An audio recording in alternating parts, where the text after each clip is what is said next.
Hello, and welcome to Season 5 of Serious Coin, the podcast where we have rich conversations about wealth. I'm Kelly Willis Green. If you've been a regular listener, thank you and welcome back. If you're listening for the first time, let me tell you a little bit about what we're doing here. As a society, we don't talk about money, right? And we especially don't talk about what it's like to have a lot of it.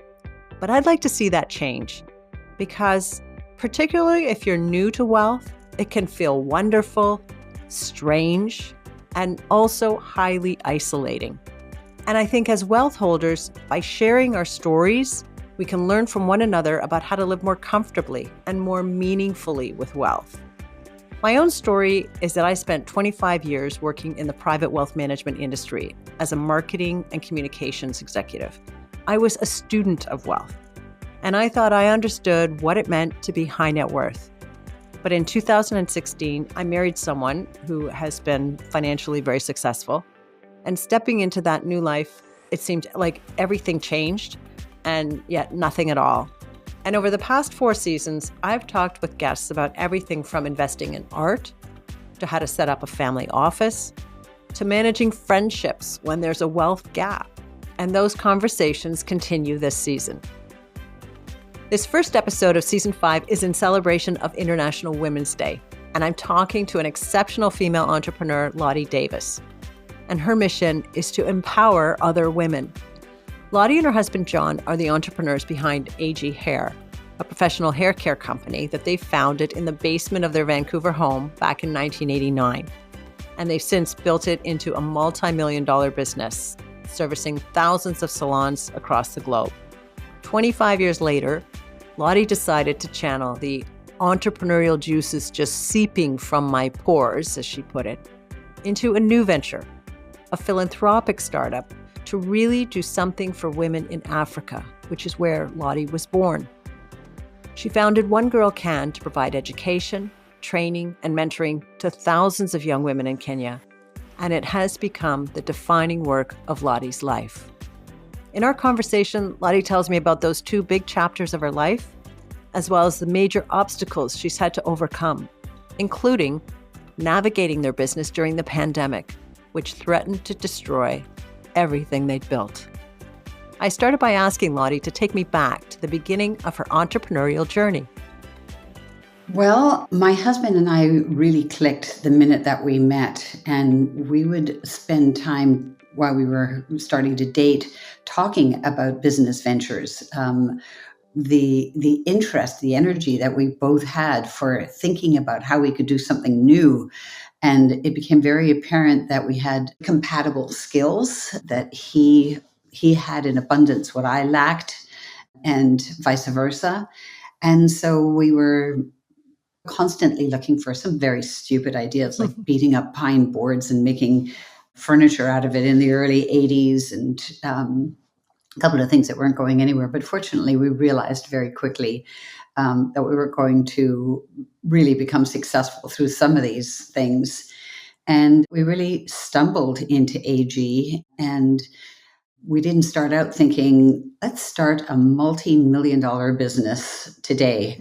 We really just started very small in the basement, and bottle by bottle, we had absolutely no money at all. We had to take a 3rd mortgage out on our home for $5,000. That's the most that we could get. And we started by finding a contract manufacturer who could make a shampoo and conditioner for us. And we couldn't afford the filling charge. That was 35 cents a bottle. So we decided we'd fill them ourselves. So we would buy the product in gallons with a pump on it. And then we would sit in our basement at night and pump the product into 8-ounce bottles. And we could afford a box of 1,000 bottles, but we couldn't afford to have them silk screened. And I was a graphic designer and designed the label. We had them printed, and then we'd stick the labels on the bottle as well. And then my husband would go out in the day and try to sell them to salons. So that's really where we started. Didn't think it was going to turn into a $30 million business at the time, but we were making ends meet, and we were constantly thinking of how we could improve it, and it grew. I interviewed Derek Bolin, a successful entrepreneur, in an earlier season. And he said, a lot of people say to me, they look at the rewards when you are successful as an entrepreneur. And some people are envious of that. And he often tells them, you haven't got the stomach for what it takes to be an entrepreneur. And you did, as you say, you put a third mortgage on your house. Did that feel risky at the time? No, that didn't feel risky at all. I think the hardest part about it is that the lights never went out in my head. I mean, we had a 3-year-old and a 9-month-old, and couldn't afford a $5 an hour babysitting charge. I was doing a freelance graphic design business to help pay for the mortgage while we started AG. You were going all the time. All the time. And I think that was the hardest thing is just finding the energy to keep going when you don't have any money and don't know where it's going. But we always had this sense of confidence that, we'd be okay. We'd find a way to pay our bills, and we did. Was there ever a time when one or both of you said, enough's enough, this is too hard, let's not, and the business I'm talking about, not your marriage? No, we never did that, but we came up against roadblocks from time to time. And one of them was that the product that we were buying to fill in these bottles with was terrible. It was really substandard. There was just something I had off the shelf. My husband went to watch them manufacture products one day and saw them throwing a 50-pound bag of salt into our shampoo. And he said, "Why are you doing that?" And he said, "Because it thickens it." He said, "But that's not good for your hair." And he said, "Well, it's cheap." There came a point where we were starting to get complaints, and we said, we're going to have to learn how to manufacture our own products.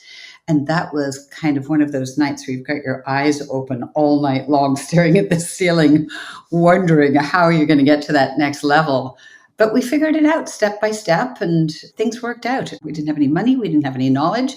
But we found somebody who did have the knowledge, and we found used equipment. My husband rebuilt it, and slowly but surely we got out of the basement and we started filling our own products and making our own products. And that's when we really took off. But some of those milestones that you get to, you think, I don't know if I can get to the next hurdle, were terrifying. But no, we never said, no, we can't do this. We do something. And we did.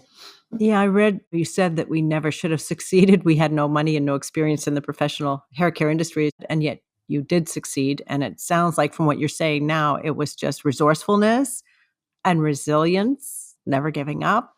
And a desperate need to do something to survive, to make money. And we could never do that right now. You could do that in the 80s.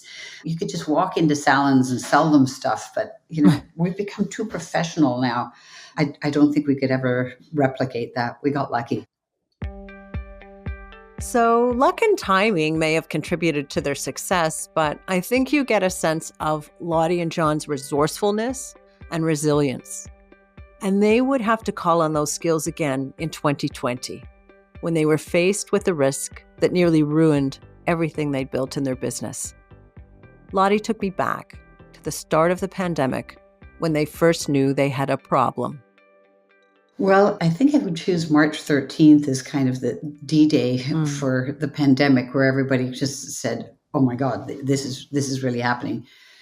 Leave the office, shut everything down. My husband was getting a whiff of this sort of in January when they were starting to suggest people wear masks, and he started developing a hand sanitizer. And he was working on it, and I thought, that's ridiculous. I'm not going to wear a mask on a plane. This is so silly. Who's going to use hand sanitizer? But by the time we found out how serious this was, that all salons were going to close down, all distributors wouldn't stop buying product from us. And overnight, I've never seen my husband pale like he did, realize that this is over, that we are out of money. On Saturday, March 14th, we called a real estate agent. We put our house up for sale and our 2 rental properties up for sale. And we started building hand sanitizer. And we had no idea how popular it was going to be, because a lot of people were building them making hand sanitizer from distilleries that they had. Yes. And they smelled bad, they dried out the hands. But we had already gotten Health Canada approval on our formula. And we went into manufacturing. We knew where to get the best products. And all of the hospitals started using it. All of the surgeons said, this makes my hands feel. The nurses were saying, my hands feel great. They're not flaking and bleeding from constant use of this. So we started going to the drugstores, to the grocery stores, and we got the British Columbia health contract that really saved us. Mm-hmm. And suddenly our hand sanitizer was everywhere. We made an incredible amount of money from doing that. It saved our business. And it also forced us to completely change our business model and start thinking about, what does the future look like? And we undertook a complete repackaging. We reformulated all of our products so that they were all clean beauty. We invested heavily in e-commerce. We had to terminate 40 salespeople because the old model of walking into a salon and asking someone what they wanted didn't make sense anymore. So we modernized and changed our whole business model. But the hand sanitizer was the pivot that changed everything. That's incredible. Love that story. Thank you for sharing that. I want to switch gears now and ask you about another passion of yours, which is empowering women.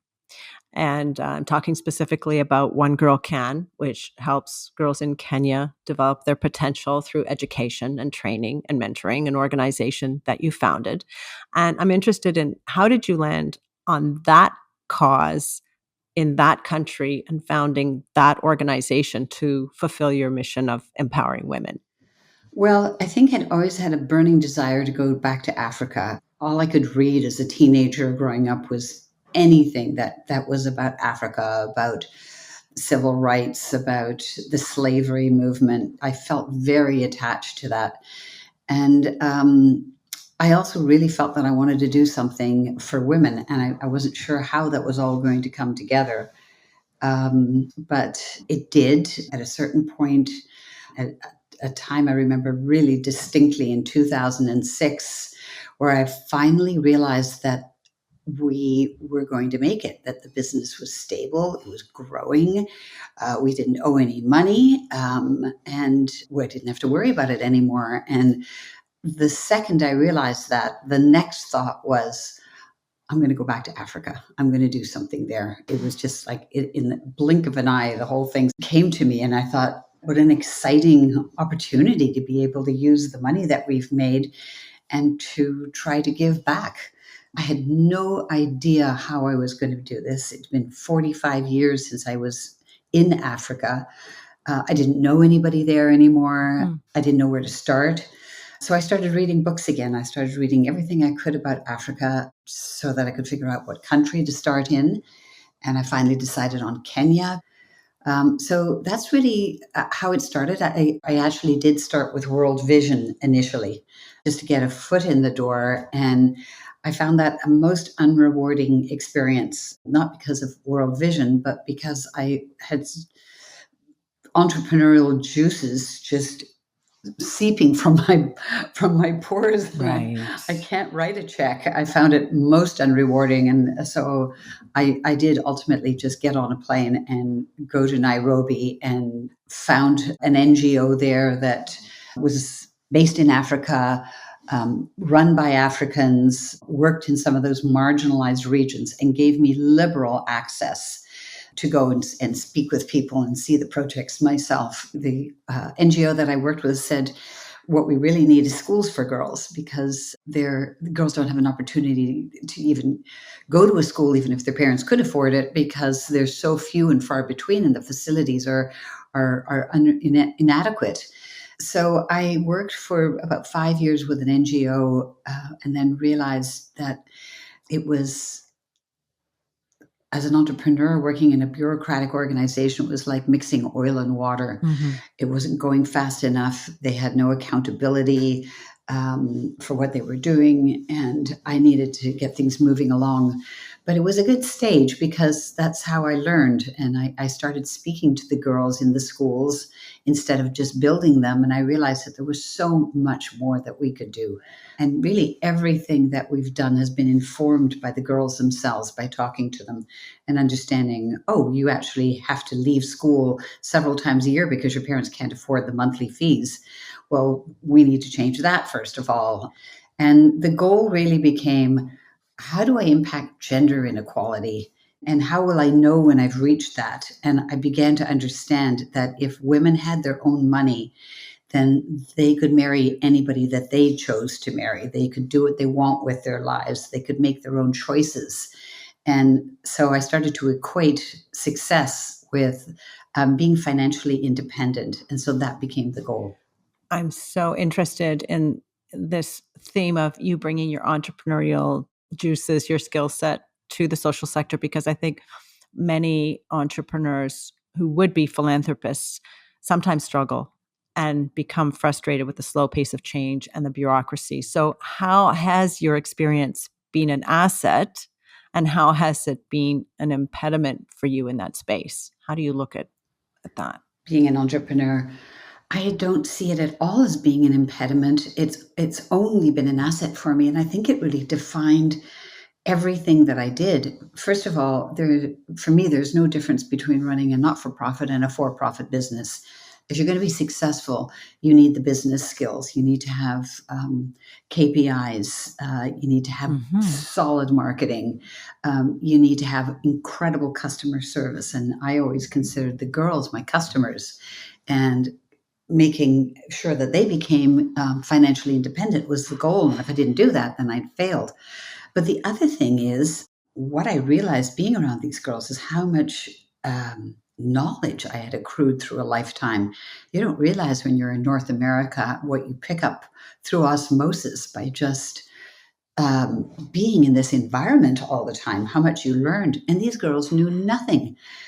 They had no role models. Their teachers were terribly unsophisticated. They had no idea how to move their lives forward.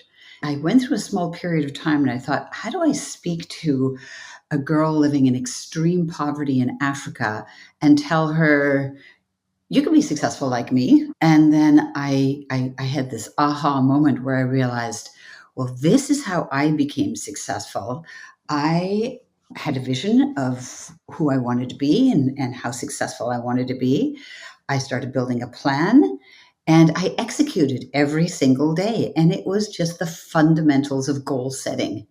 And so that became the foundation of everything I taught them. And I built 4 workshops for high school, one for every year as the girl progressed. And it built incredible confidence in these girls. And the headmistresses would tell me that the grade averages were going up year over year in that school because the girls were working harder. They realized that they could do something with their life afterwards, and that there were more opportunities. So that is a very entrepreneurial approach. I have nothing, but I'm going to be somebody. And where do I start? I love success stories of entrepreneurs doing innovative work in the social sector.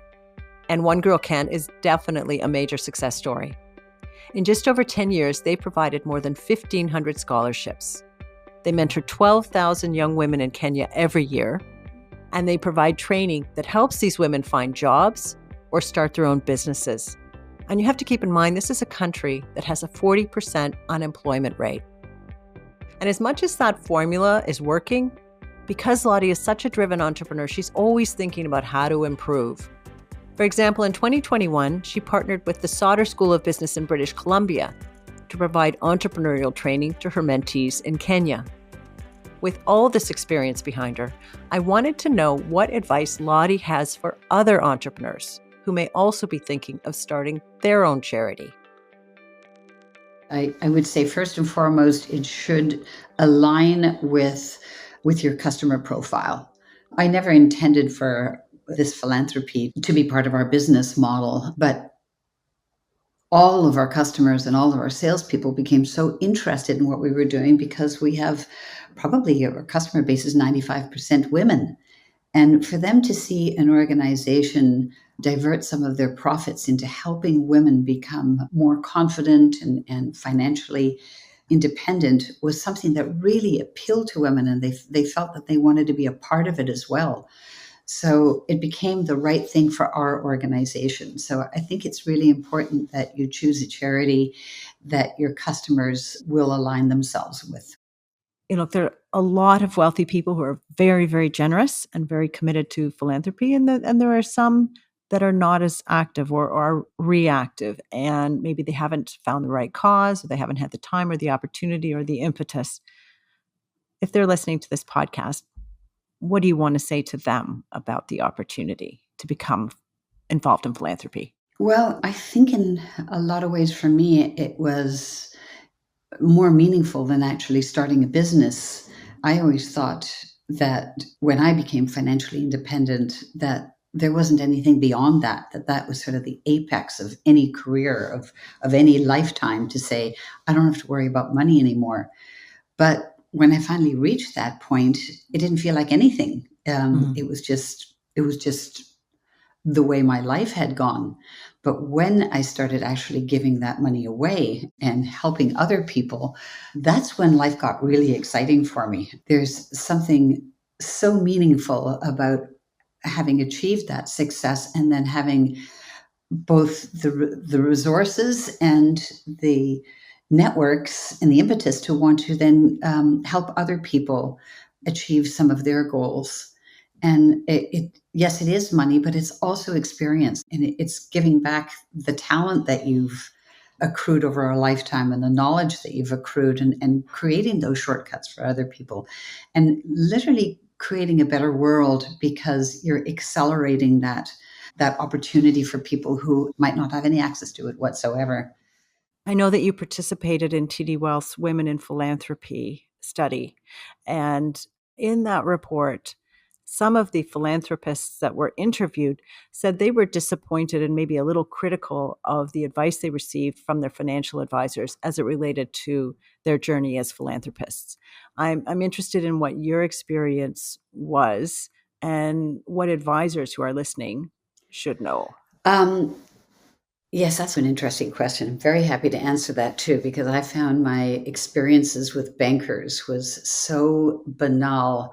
I found them stiff, impersonal.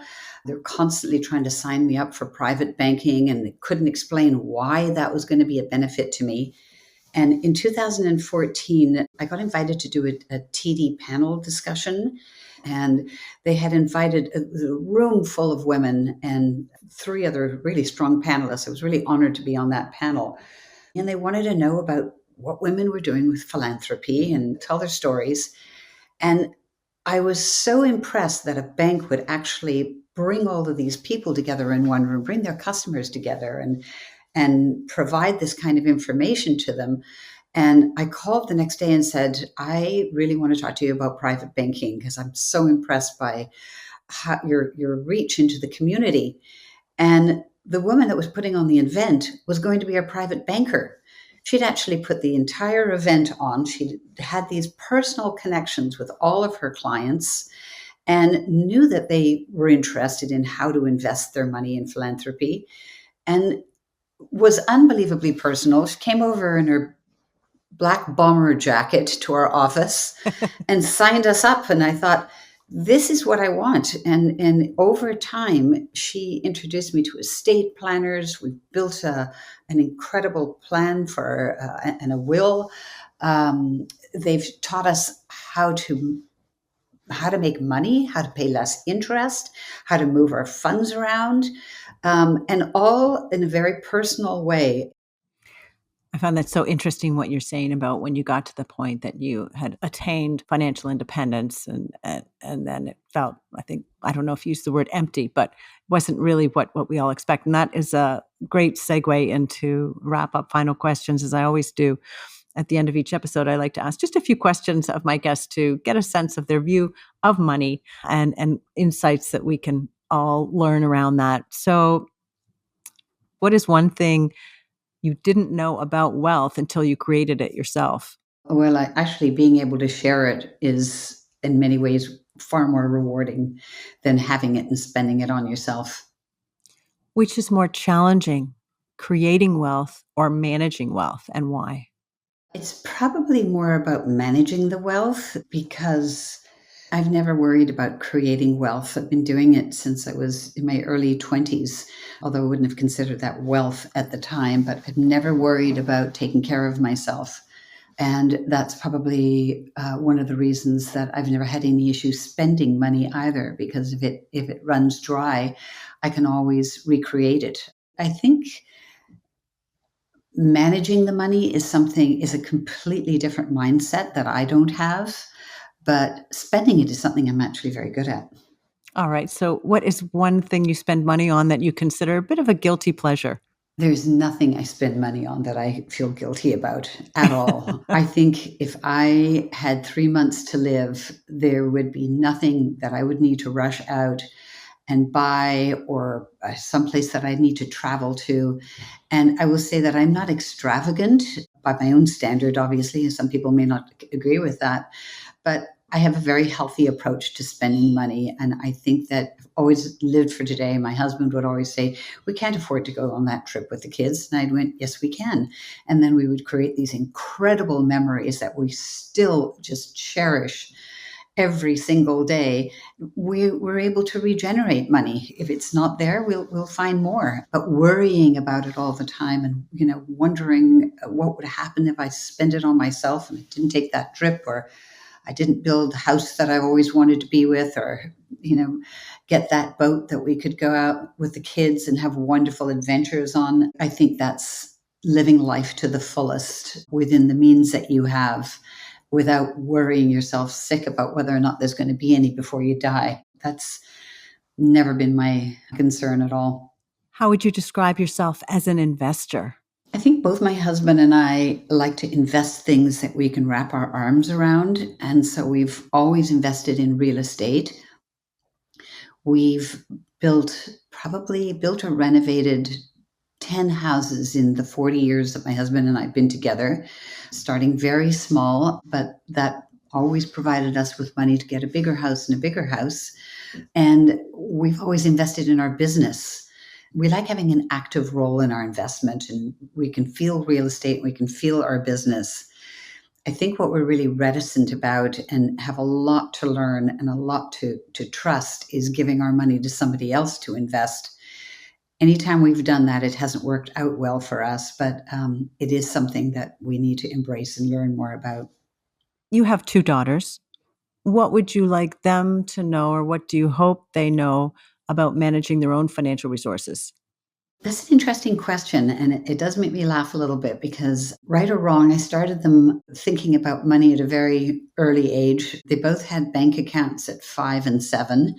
I would give them money and they had to go and deposit 50% of it into their bank account, and then they could spend the rest of it themselves. It wasn't a lot of money, but it was just the principle. Yeah. And then as they started to get a bit older, I gave them clothing allowances and they had to manage that. Before they went to university, I taught them how to do an Excel budget and how to stay on top of it all the time. So, I've always sort of kept them involved in that. When they turned 30, we gave them each $30,000 to invest in real estate. And it probably wasn't enough. We lent them some money to make sure that they could have a decent down payment. But they're now 36 and 39. They've both owned 3 houses. They have benefited from a lot of the equity. They've paid us back anything that we helped them with. And they've become very savvy businesswomen. I think finances for us was something that was always an open book. They always knew how much our houses cost, how much profit we made. They shared in how we remunerated our employees and what sort of incentives we've put into place for them. We had a very healthy perspective and a very open perspective on money, and they're very healthy about it too. I loved that Lottie and John were so open with their children about money. I mean, in a lot of families, it's a taboo subject, shrouded in secrecy, silence, and even shame, which is one reason I have this podcast, to inspire more open conversations about money. I want to thank Lotte Davis for being such a wonderful, open guest. If you'd like more information about her work, you can visit AG Hare's website, ag.care, or visit onegirlcan.com. to learn more or to donate. Thanks for listening to Serious Coin. I'm Kelly Willis Green. We have more rich conversations about wealth coming up, so I invite you to subscribe. And please, if you're enjoying the show, give us a 5-star rating so that more people can find us. Serious Coin is provided for your general interest only, and nothing we discuss should be taken as investment, tax, legal, or other professional advice. Always talk to a licensed professional before you make any financial decisions.